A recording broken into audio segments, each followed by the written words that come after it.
What's good, everybody? Welcome to the channel. I am Monk Dan. Thank you for being on the road with me. As you see, I'm in my hotel room, but I really appreciate you for tuning in with me. On my channel, this is what I do on this channel. I seek and share wisdom through philosophy. That is right. So I take ideas, share ideas, and we gain wisdom from them. Here's one thing that I guarantee you that you have not heard. Christians created Baphomet. God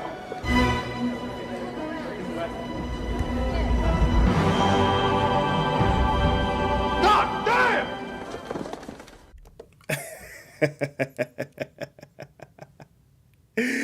I know you probably be like, man, what is this? What is this guy talking about, man? That's right.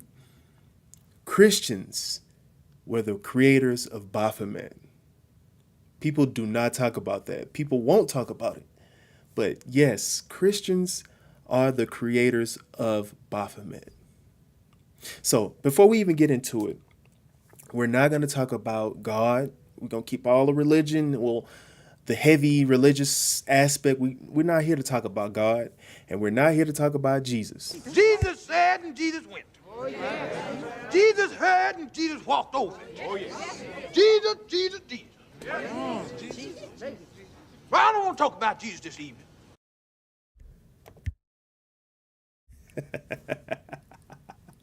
We're not here to talk about Jesus. We're talking about you Christians are the creators of Baphomet. What do I mean? All right, so check it. I'm reading this book right here, Baphomet, and the author is Michael Osiris Snuffin, right? I did a stream on as much as I could in depth about the subject, so I won't go too heavy or too deep into it. But how about this? I'll give you just a quick synopsis of what the hell I'm talking about, right? So check it. Back way back in the day, centuries, way many centuries ago, right? You had the Muslim Turks fighting against the Christians. The Muslim Turks were beating their ass, whooping their ass, right? So much so that there were 9 guys who got together and they called themselves the Templars.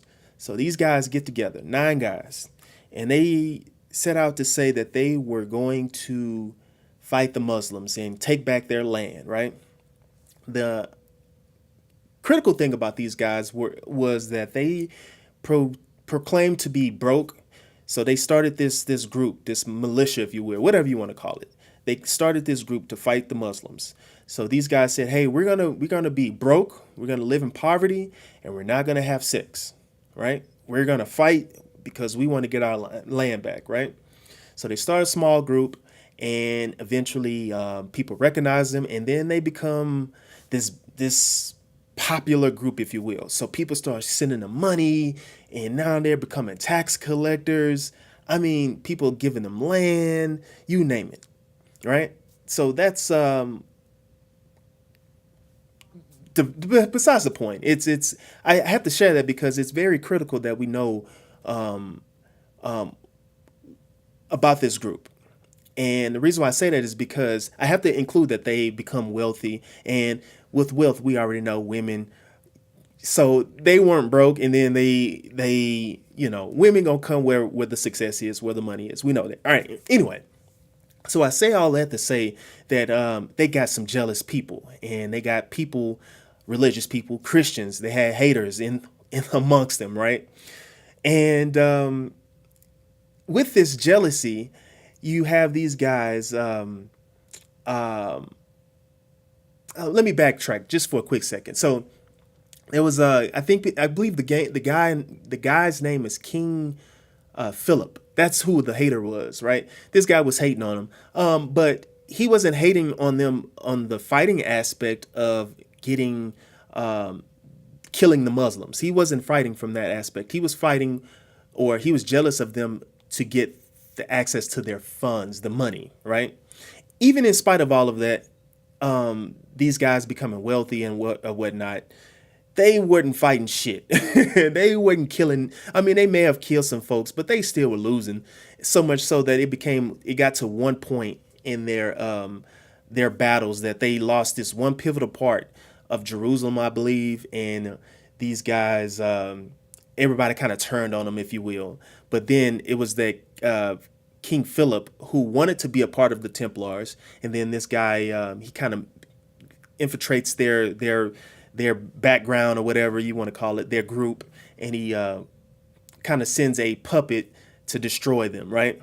I said all that to say to lead you up to how they created Baphomet. So you got King Philip hating on him, and then you got the guy. He sends a puppet. I forgot the guy's name, but he sends a puppet because they had to follow the Pope's orders. So they send this guy in there, and now he's making these charges, trumped up charges, right, against the Templars, right? So now these guys are getting tortured by the guy the puppet guy and King Philip. So they bring up these charges, right? And they're not just bringing them up; they're torturing these guys for whatever fucking reason. They're just torturing these guys, right? So in the midst of their torturing these guys, they're telling these guys, "Hey, tell us where the money is," and all of this good stuff. And so these guys, in the midst of being tortured, they create these ideas, these scenarios. They create this right here. They create Baphomet. So they're coming up with all these things, saying, well, it's. While I got you here, let's just come. Let me bring some of the text for you. I'm not gonna get too deep into it, but let's talk about some of the text since it is here. So some of the things that we're hearing is that they're confessing that the nature of the worship of idols or heads is, which we get to see, is the Baphomet. And so they're just saying these things because they don't want to be tortured. And so you also have the people who are torturing them making these false claims as well. They're saying these things, that they worship those idols or that idol in the particular in their general chapters or gatherings.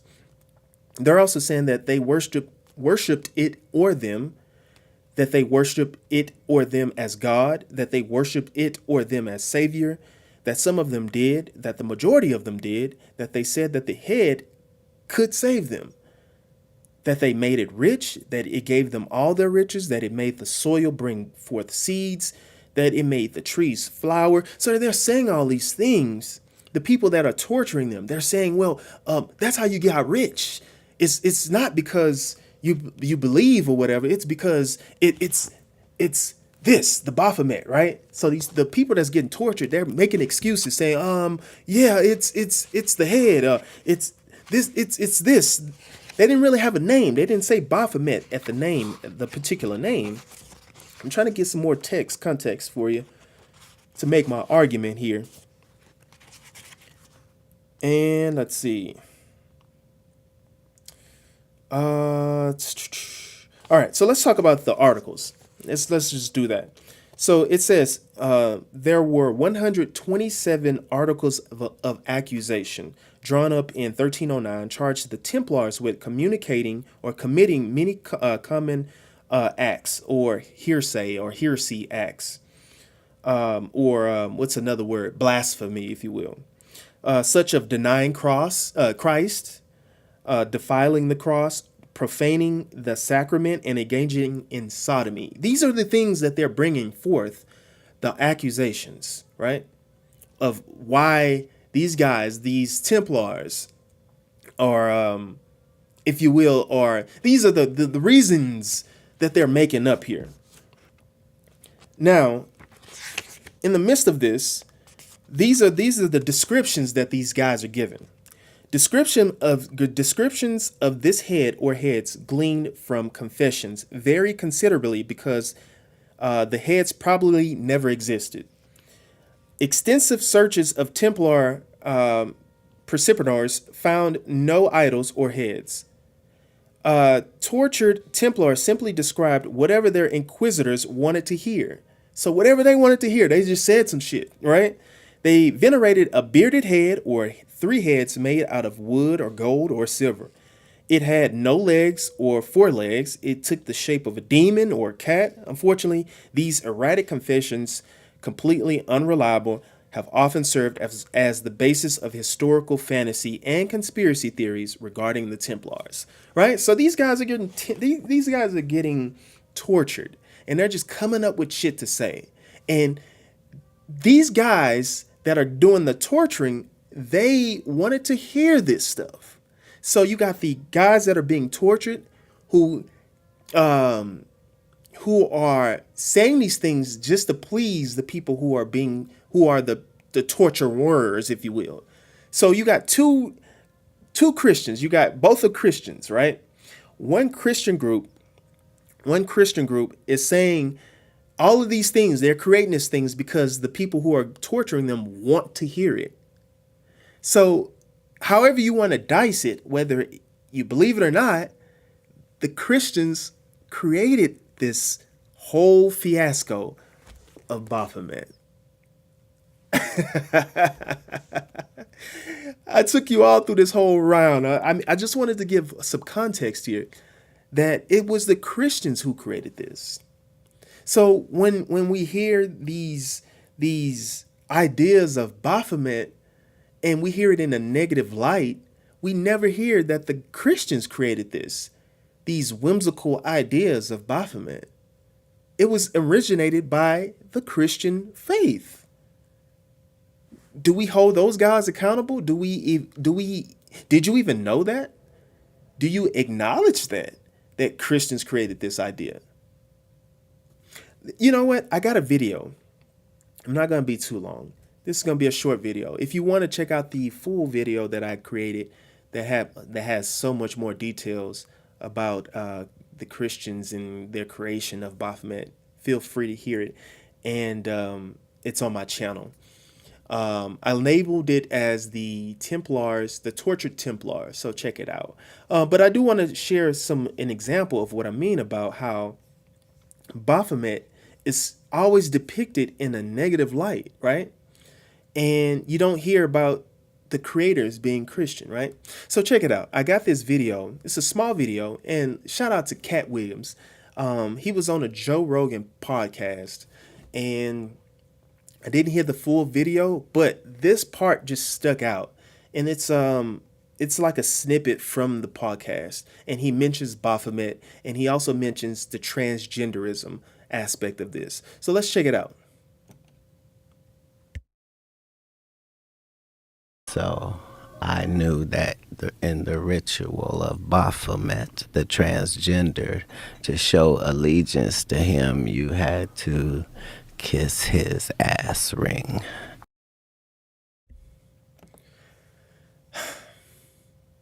He talks about the transgenders, but he doesn't mention Christians creating Baphomet. So he's talking about it in a negative light. He's not talking about it in a pleasant manner. He's talking about transgenders and their relationship to Baphomet. Now I don't know how far he's reading, or he may not have read my text here. This book here, he may not have read that. Now, one thing that he's somewhat correct about is the relationship with transgender and Baphomet. He is correct about that. Well, from the aspect of there being transgender involved with Baphomet. And it's not what he's depicting it as. He's talking about kissing rings and all of this. I haven't gotten that far in this text.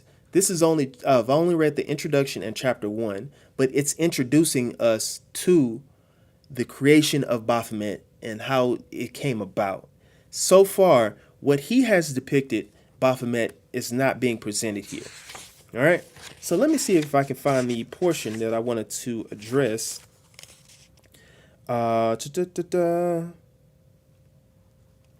Please bear with me 1 second here.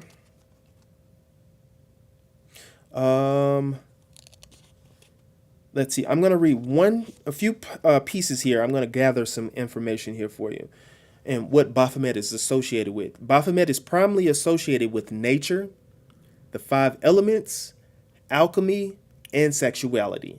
And since we're talking about sexuality, let me find the portion that calls up to order right here.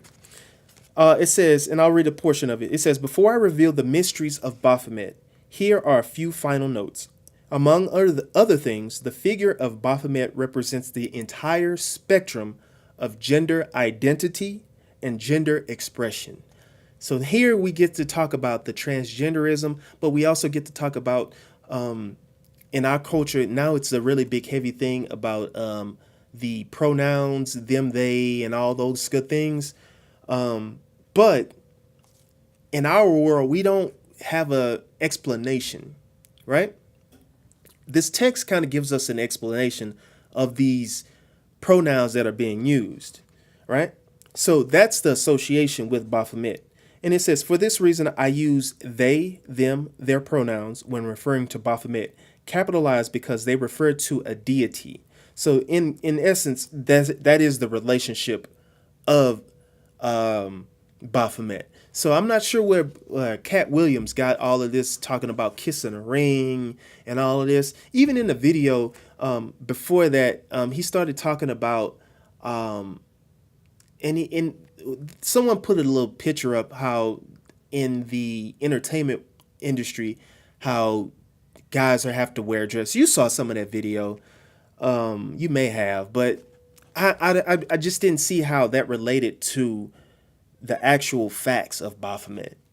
So, but I'll go more into deep understanding about Baphomet, and I would love to share that with you. But for the facts, the fun facts, Baphomet was created by Christians, and it was created in a sense, or it was in a desperation of the person or the people being tortured. They were saying it in a desperation of duress, if you will. Meanwhile, they were saying what the people who were torturing them wanted to hear. So, however you want to spin it, whether you were on the side of the tortured or the torturee, the person being tortured, it was all created by the goddamn Christians. I don't know, man. Let me know what you think about that. It's a very weird twist, and no one really mentions that aspect of Baphomet. So yeah, man, I'll be back home soon, I guess. I'm still on the road, and I just want to make that quick drop of information for you. So in the meantime, man, I appreciate you for checking out the video. Hit the like button for me, send me some comments, man, and subscribe, baby. With all that being said, peace. And man, this world is crazy, man. Whether you believe in Baphomet or not, we got a lot of stuff going on. We got AI, we got all kinds of craziness, man. UBI might be coming on the way. There might not be no Social Security. Man, it's crazy out here. But with all that being said, fellas, man, treat yourself, be kind to yourself, man, because nobody's going to do it for you, man. All right? Peace.